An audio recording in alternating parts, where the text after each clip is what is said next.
السلام علیکم ورحمۃ اللہ وبرکاتہ۔ الحمدللہ رب العالمین والصلاة والسلام علی اشرف الانبیاء والمرسلین نبینا محمد وعلی آلہ واصحابہ اجمعین، اللہم صلی علی محمد وعلی آل محمد۔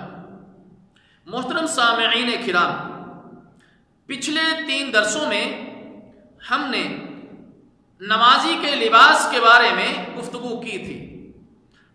ان باتوں کے ذکر کرنے کے بعد جو نماز میں لباس کے حوالے سے مرد یا عورت کے ساتھ خاص ہیں، ان احکام کے ساتھ ساتھ مزید کچھ باتوں کا خیال کرنا ضروری ہے۔ آج ہم اس گفتگو میں نماز کے لیے مرد کا لباس اور عورت کا لباس، اس بارے میں بھی گفتگو کریں گے۔ مرد کے لیے نماز میں سطر کا ڈھانپنا ضروری ہے۔ مرد کے سطر کے متعلق رسول اللہ صلی اللہ علیہ وسلم نے ارشاد فرمایا، ما بین سرتی والرکبتی عورہ، ناف اور گھٹنے کے درمیان کا حصہ سطر ہے۔ مسند احمد۔ اس کے علاوہ مرد کے لیے کندھے پر کپڑا ہونا ضروری ہے۔ رسول اللہ صلی اللہ علیہ وسلم نے ارشاد فرمایا، لا يصلي احدكم في ثوب واحد ليس على عاتقيه شيء۔ صحیح بخاری۔ کوئی مرد اس حالت میں ایک کپڑے میں نماز نہ پڑھے کہ اس کے کندھوں پر کپڑا نہ ہو۔ مرد کے لیے نماز میں اور نماز کے علاوہ کسی حالت میں بھی اپنا تہبند ٹخنوں سے نیچے لٹکانا جائز نہیں ہے۔ صحیح بخاری۔ اسی طرح مرد کا چہرہ ننگا ہونا چاہیے۔ مصنف ابن ابی شیبہ۔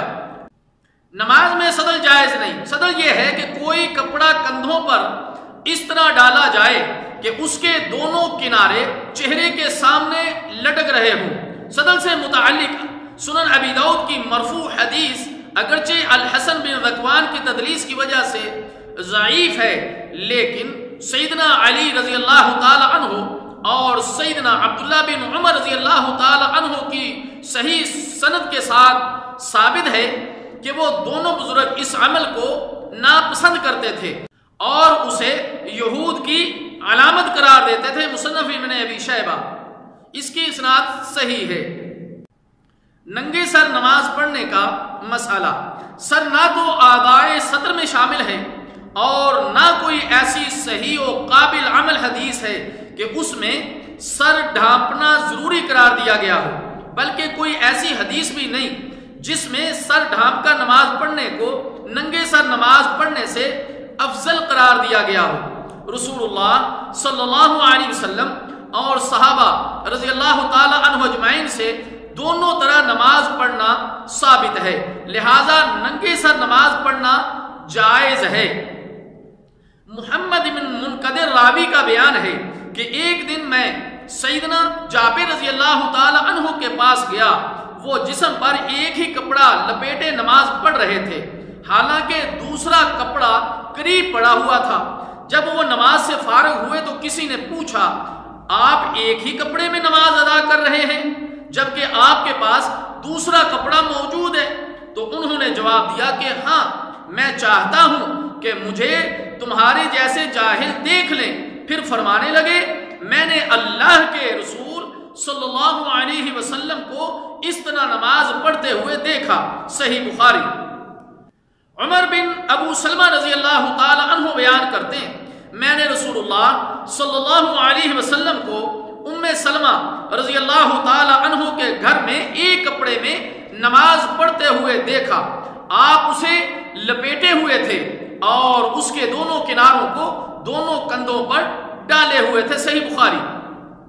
مسند امام اعظم میں ایک حدیث ہے کہ سیدنا جابر رضی اللہ تعالی عنہ سے روایت ہے کہ انہوں نے ایک قمیص میں نماز پڑھائی، حالانکہ ان کے پاس زائد کپڑے بھی تھے، تاکہ ہم کو سنت رسول صلی اللہ علیہ وسلم کی تعلیم دے۔ مسند امام اعظم۔ باب جواز الصلاۃ فی ثوب واحد۔ امام ابو حنیفہ رحمہ اللہ تعالی کا اس روایت کو بیان کرنا اس بات کی دلیل ہے کہ وہ بھی ننگے سر نماز پڑھنے کو صحیح سمجھتے تھے۔ ننگے سر نماز پڑھنے سے متعلق مولانا احمد رضا خان لکھتے ہیں، اگر بنیت عاجزی ننگے سر نماز پڑھتے ہیں تو کوئی حرج نہیں۔ احکام شریعت جلد 1 صفحہ 54۔ نماز کے لیے عورت کا لباس اوڑھنی یعنی چادر کے بغیر عورت کی نماز قبول نہیں ہوتی۔ رسول اللہ صلی اللہ علیہ وسلم نے فرمایا لا يقبل اللہ صلاتها اذن الا بخمار۔ سنن ابی داؤد۔ اللہ تعالیٰ کسی بالغ عورت کی نماز اوڑھنی یعنی چادر کے بغیر قبول نہیں کرتا، لہذا عورت کو نماز میں پورا جسم ڈھانپنا چاہیے سوائے چہرے کے۔ عبداللہ بن عمر رضی اللہ تعالی عنہ جب کسی شخص کو دیکھتے کہ اس نے نماز میں اپنا منہ ڈھانپ رکھا ہے تو وہ زور سے کپڑا کھینچ کر اس کا منہ ننگا کر دیتے۔ مصنف ابن ابی شیبہ۔ اسی طرح تابعین میں سے ابراہیم نخعی، امام شعبی اور محمد بن سیرین رحمہ اللہ تعالی بھی نماز میں منہ ڈھانپنا ناپسند کرتے۔ مصنف ابن ابی شیبہ۔ اگر غیر محرم مرد پاس ہوں تو عورت کے لیے چہرہ ڈھانپنا ضروری ہے۔ بی بی سیدہ اسما بنت ابی بکر رضی اللہ تعالی عنہ فرماتی ہیں کہ ہم حالت احرام میں اپنے چہروں کو غیر محرم مردوں سے چھپاتی تھیں۔ ابن خزیمہ اور اسی طرح مستدرک حاکم، اور اس کی سند صحیح ہے۔ اللہ تعالیٰ جل شانہ سے دعا ہے کہ اللہ تعالیٰ ہمارے مردوں کو بھی اور عورتوں کو بھی ان مسائل کو سمجھنے کی اور عمل کرنے کی توفیق عطا فرمائے۔ والسلام علیکم ورحمۃ اللہ وبرکاتہ۔